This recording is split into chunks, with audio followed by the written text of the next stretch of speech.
मुझे बड़ी हंसी आती है जब कोई कहता है लाल बहादुर शास्त्री गरीब थे। कैसे गरीब थे?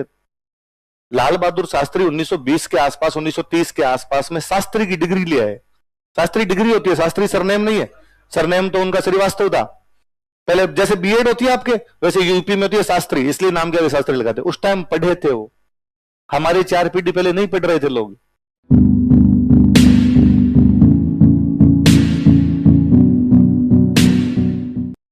ये बात आगे खूब सारी जगह आपके काम आएगी, खूब सारी जगह इसका ध्यान रखना अपने बात।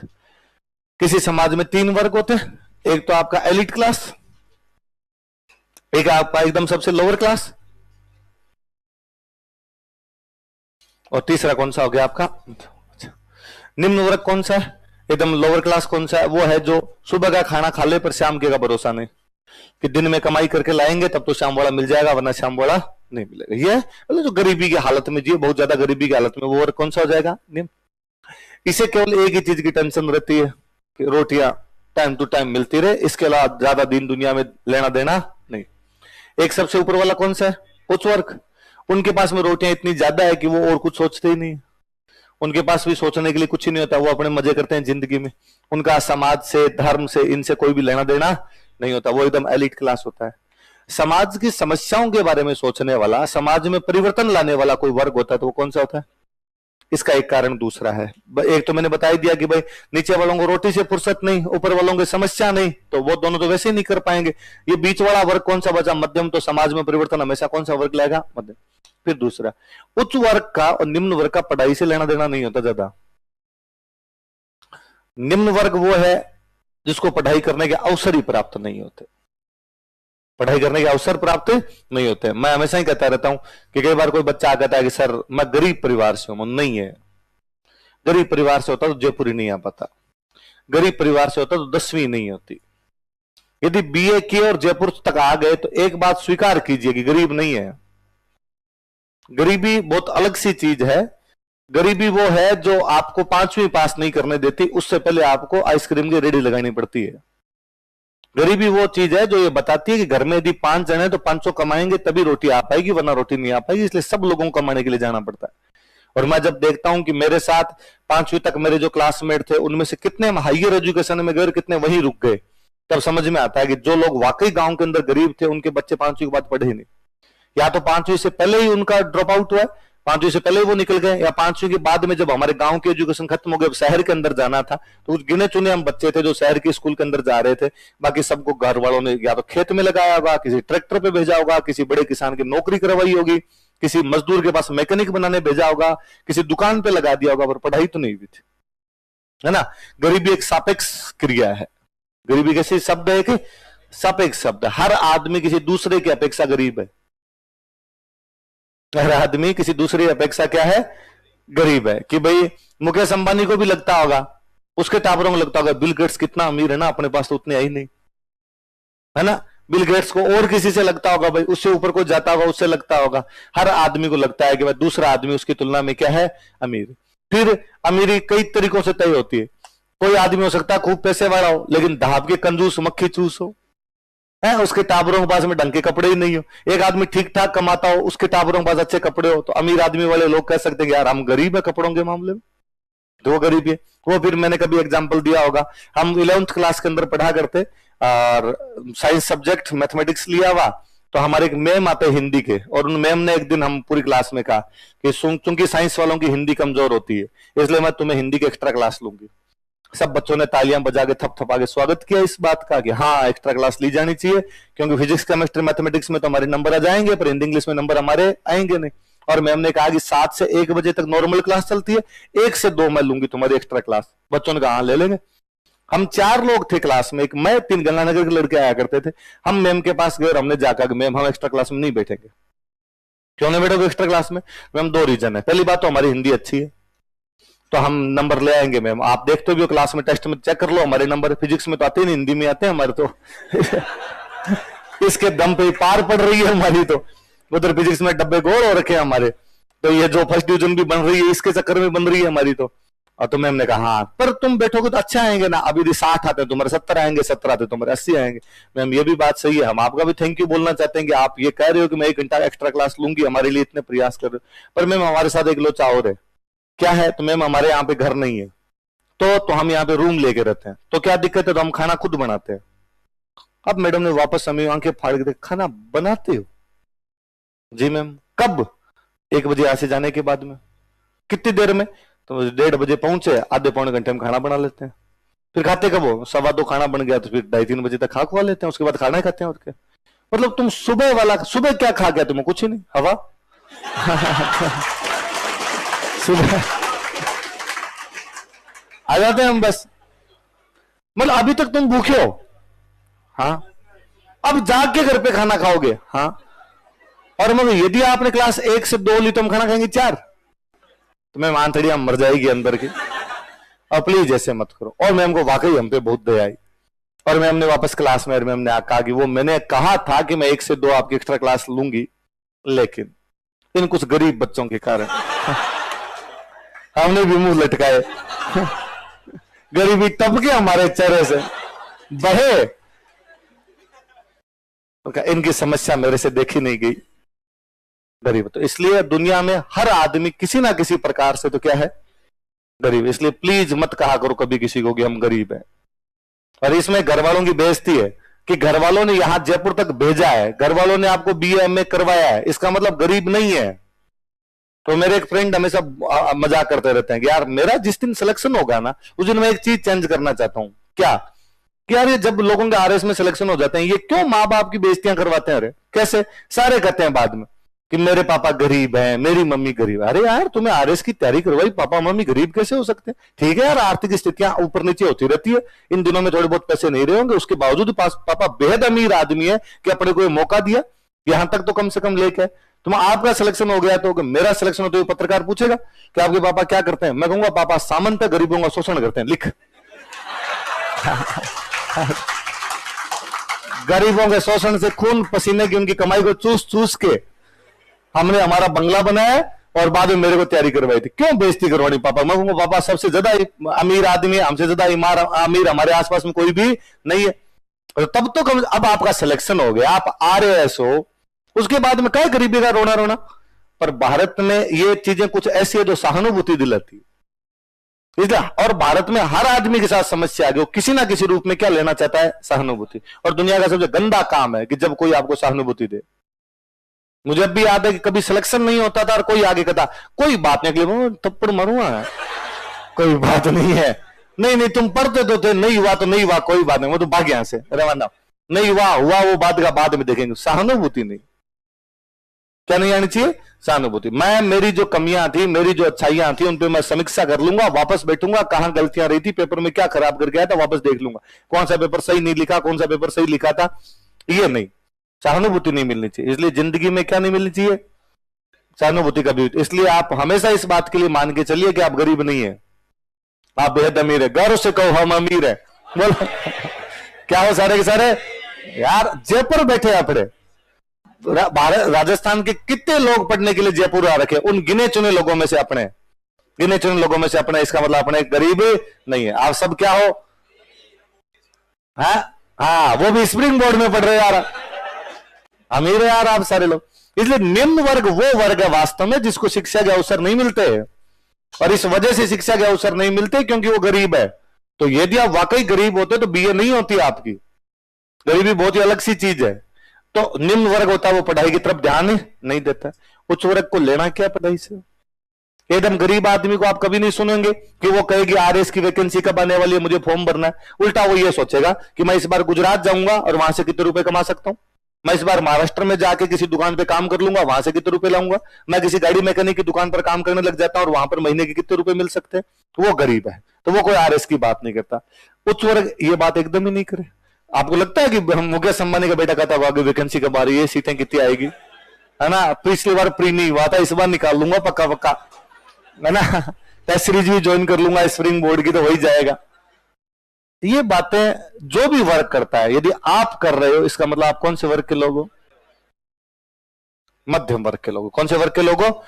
इसलिए मध्यम वर्ग वह वर्ग होता है जो पढ़ाई लिखाई करता है, और पढ़ाई लिखाई करने से दिमाग के तंतु खुलते हैं। दिमाग के तंतु खुलते हैं, इसलिए समाज की परेशानियां नजर आती है। और जिनको समाज की परेशानियां नजर आएगी वही तो उन परेशानियों को दूर करने के लिए आगे आएंगे।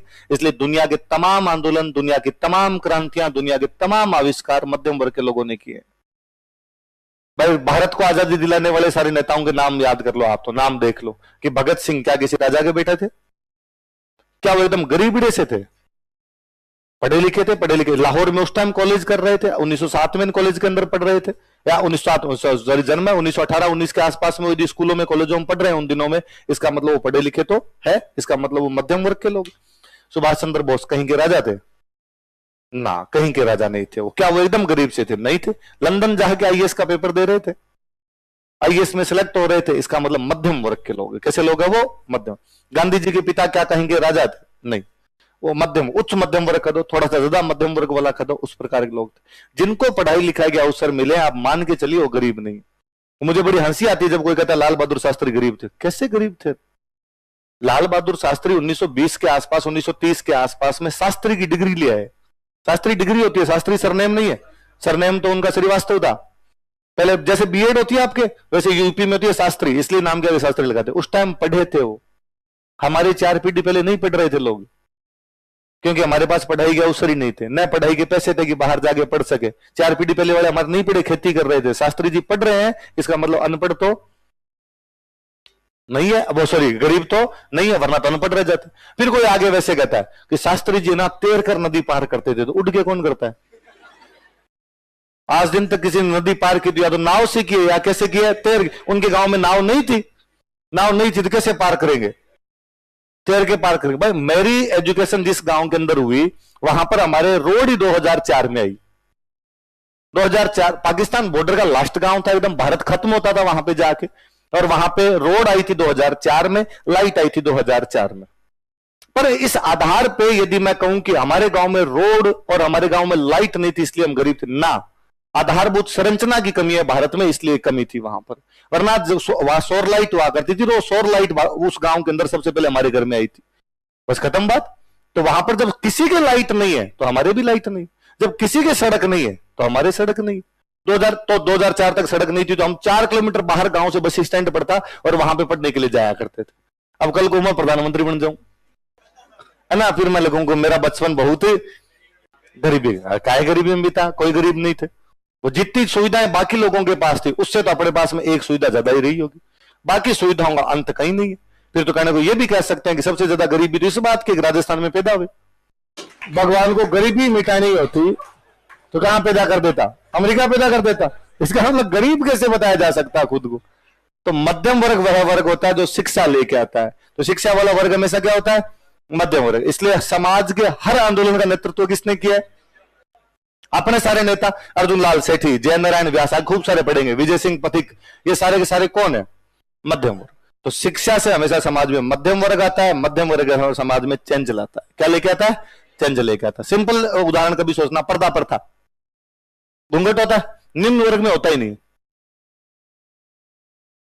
एक महिला को खेत में जाके काम करना पड़ता है, किससे घूंघट रख लेगी?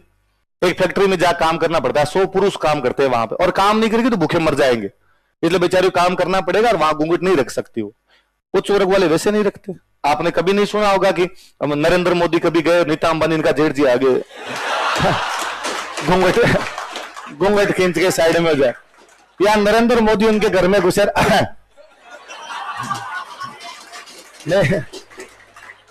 नहीं करते होंगे। इसका मतलब उनके भी किसी प्रकार की पर्दा प्रथा आपके और मेरी मम्मियां दरग रही है, क्योंकि मध्यम वर्ग के लोग हैं। किसके लोग हैं? इसलिए समाज के अंदर हर चेंज जो भी वर्ग लाता है, वर्ग कौन सा है? जिन समाजों में मध्यम वर्ग होते हैं वो समाज बहुत अच्छे होते हैं, क्योंकि उनमें शिक्षा है। उनमें क्या है? शिक्षा। आप कभी भारत में इस स्थितियों को देखा कीजिए। भारत में अंग्रेजी शिक्षा सबसे पहले हिंदुओं ने लेनी शुरू की। हिंदू अंग्रेजी शिक्षा में बहुत जल्दी घुसे। अंग्रेजों की जैसे ही आई स्कूलें आई, हिंदुओं ने एडमिशन लेना शुरू कर दिया, हाँ पढ़ो पढ़ो अंग्रेजी पढ़ो। इसलिए हिंदुओं में सामाजिक सुधार आजादी से पहले हो गए। 1829 में राजा राम मोहन राय ने कहा सती प्रथा बंद कर दो, किसी ने कूटा नहीं उसको। यदि मैं कहता हूं लोग यदि पढ़े लिखे नहीं होते ना, राजा राम मोहन राय का भुर्ता बना देते कूट कूट के। तू होता कौन है कहने वाला? हमारी लुगाई रखे तो रखे, बाले तो बाले। तुम बताएगा सती करनी है कि नहीं करनी है? लोग पढ़े लिखे थे, लोग जानते थे गलत है, इसलिए बंद किया जाना चाहिए। 1856 में ईश्वर चंद्र विद्यासागर ने कहा कि विडो की दोबारा शादी होनी चाहिए, विडो रीमैरिज आ गया था। 1872 में केशव चंद्र सेन करे थे बाल विवाह बंद किए जाने चाहिए, बाल विवाह बंद हो रहे थे। 1929 में कानून को रिस्ट्रिक्ट कर रहे थे और विलास शारदाम मान रहे थे। आजादी से पहले हिंदुओं में सारे के सारे सामाजिक सुधार है। आजादी के बाद डॉक्टर बाबा साहेब भीमराव अंबेडकर ने कहा कि साहब छुआछूत बंद होनी चाहिए, संविधान में एक आर्टिकल लाए, सबने कहा ठीक है बंद है। क्या मुझे बताया जाएगा संविधान सभा की डिबेट में एक किसी ने खड़े होकर कहा कि नहीं हम तो छुआछूत करेंगे? जितने लोग वहां पे बैठते उनका गलत है साहब, बंद किया जाना चाहिए, क्योंकि वो पढ़े लिखे लोग थे, वो मध्यम वर्ग के लोग थे सारे के सारे। उस दिन एक कानून लेकर कहा कि हिंदू महिलाओं को भी संपत्ति का उतना ही अधिकार है जितना हिंदू पुरुष को है, बेटी को भी घर में उतना ही संपत्ति का अधिकार दिया जाए जितना बेटे को। कोई विरोध नहीं कर रहा था उस बात का। उस दिन उन्होंने कहा कि हिंदू महिलाओं को भी तलाक लेने का अधिकार है, कोई विरोध नहीं कर रहा था। मुस्लिमों में मध्यम वर्ग नहीं है, इसलिए समाज सुधार के प्रयास अभी तक लागू नहीं हो पाए। जब तक किसी सोसाइटी के अंदर मध्यम वर्ग नहीं होगा तब तक समाज सुधार नहीं होगा। मुस्लिम क्लास में आज, मुस्लिम सोसाइटी में आज भी आप देखो, या तो एकदम रूट लेवल है कि गांव में बसने वाले लोग खेती कर रहे हैं, जो भी अपने बाकी लोग वैसे, या एकदम वो एलिट क्लास आ गया, सलमान खान शाहरुख खान वाला, जिनको लेना देना नहीं। जब तक समाज में डॉक्टर्स, इंजीनियर्स, वकील, छोटे उद्योगपति, टीचर ये नहीं बनेंगे ज्यादा, समाज सुधार नहीं होंगे। और जिस दिन समाज में ये आ जाएगा उस दिन अपने आप सारी प्रॉब्लम दूर होगी। अब सरकार डरती है कि 3 तलाक पे बात करें कि नहीं करें। होना चाहिए ना, दिखना चाहिए ना, साफ साफ गलत है, बंद किया जाना चाहिए। क्या है इसके अंदर? हिंदू मैरिज एक्ट के अंदर आजादी के बाद ही कर गए थे। उस दिन जिस किसी ने कहा गलत है उसने बंद कर दिया। पॉलीगैमी उस टाइम बंद हो गई, एक आदमी एक ही शादी कर सकता है एक टाइम में। क्यों नहीं कर पाए उधर? क्योंकि भारत सरकार डर रही थी कि समाज में मध्यम वर्ग नहीं, इसलिए सपोर्ट नहीं मिलेगा। और जब कोई सपोर्ट करने वाला नहीं होगा तो क्या करेंगे? उस टाइम की छोड़ो, 1984 में साहबानो केस है, राजीव गांधी गवर्नमेंट घुटनों पे आ गई, गवर्नमेंट को करना पड़ा कि ठीक है, अरे तुम जैसे करना चाहो वैसे कर लो। साहबानो एक बूढ़ी महिला थे, उनके पति ने तलाक दे दिया, वो कोर्ट के अंदर चले गए कि भरण पोषण दिया जाना चाहिए। और कोर्ट ने कहा कि भरण पोषण मिले इस महिला को। मुस्लिमों ने विरोध किया कि नहीं, हमारी व्यवस्था लागू ही नहीं होती। और राजीव गांधी गवर्नमेंट कानून लेके कि हाँ मुस्लिमों पे ये नाव कानून लागू ना किया जाए। साहबानो केस आई, एक केस ने भारत सरकार को घुटनों पे लाके छोड़ दिया, क्योंकि मध्यम वर्ग नहीं है। तो समाज में मध्यम वर्ग होता है, उस महिला के पक्ष में लोग खड़े होते, उसी दिन ये तलाक वाली समस्या या ये भरण पोषण वाली समस्या सारी मिट जाती। इसलिए समाज में कैसे वर्ग का रहना जरूरी है, इसलिए मध्यम वर्ग समाज में परिवर्तन लाता है। इसलिए 57 की क्रांति हमारे उच्च वर्ग ने की थी। 57 क्रांति किसने की थी? इसलिए फेल है क्रांति, असफल भी, राजा महाराजा करने वाले थे। आगे का नेशनल मूवमेंट हमारे मध्यम वर्ग ने किया, इसलिए नेशनल मूवमेंट सफल है। 57 की क्रांति की विफलता का एक बड़ा कारण है कि 57 की क्रांति के सारे नेता कौन है? उच्च वर्ग के लोग, उसमें मध्यम वर्ग के लोग ने। और जैसे मध्यम वर्ग के लोग है, स्मूथली धीरे धीरे अपने आप ट्रांसफर हो गई चीजें। 57 क्रांति तो हिंसक है पूरी, हथियार ले लेके लड़े हैं, उसके बावजूद अंग्रेजों को नहीं निकाल पाए। 57 की क्रांति के बाद हथियार तो उठाए नहीं, बातें की केवल, क्योंकि अब पढ़ा लिखा बंदा था, वो अंग्रेजों को कह रहा था कि छोड़, नहीं जाना तेरे को, छोड़ के यहीं रह, तू सुधार तो कर, चुनाव तो करवा। तो 1909 में चुनाव हुए, और कहना शुरू किया कि चुनाव नहीं, हमारे मंत्री और बना। तो 1919 में कोई मंत्री बनाए, और कहना शुरू किया कि 3 मंत्री क्यों 8 बना। तो 1935 में 8 बना देंगे। 1935 में उसने कहा 8 क्यों, सारे के सारे हमारे हो। तो 40 में कहा सारे बनाएंगे। 42 में जब वो फंसे हुए थे वहां क्रिप्स मिशन वाले टाइम, तो हमने कहा संविधान हम बनाएंगे। आपको कभी नहीं लगता कि 46 के अंदर संविधान सभा बन गई थी? आजाद तो 47 में हुए, आजाद तो कब हुए अपने? 47। संविधान सभा कब बन गई? पढ़े लिखे लोग थे, वो जानते थे आजादी नहीं मांगनी, बाद में मांग लेंगे। अंगुली पकड़ के पहुंचा पकड़ा था हमने, धीरे धीरे कंधे पे जाके बैठे थे हम, सीधा सीधा नहीं मांग रहे थे कि हम आजादी दे दी जाए, क्योंकि वो पढ़े लिखे लोग। 57 वाले सीधे करे थे जाओ कहां, पहली बात तो कहां भेजना है अंग्रेजों को, और अंग्रेज चले गए फिर तुम्हारे देश में राज कौन करेगा? न तुम्हें सिस्टम का पता था कि आगे कैसे सिस्टम चलेगा, अब हमें पता था कि अंग्रेज चले जाएंगे तो भी सिस्टम तो है। सीख गए थे हम, जैसे ये चुनाव करवाते अपने करवा लेंगे, जैसे इनके पास सेना अपने पास सेना होगी, जैसे इनके पास पुलिस है वैसे अपने पास पुलिस होगी। इसलिए समाज में कौन सा वर्ग आ गया था शिक्षा की वजह से, और मध्यम वर्ग ने हमारा राष्ट्रीय आंदोलन का क्या कर दिया। ये बात सब जगह लिखनी है, इंडियन हिस्ट्री में खूब सारी जगह काम आएगी, वर्ल्ड हिस्ट्री में खूब सारी जगह काम आएगी, याद रहेगी बात। चलो अगला लिखो।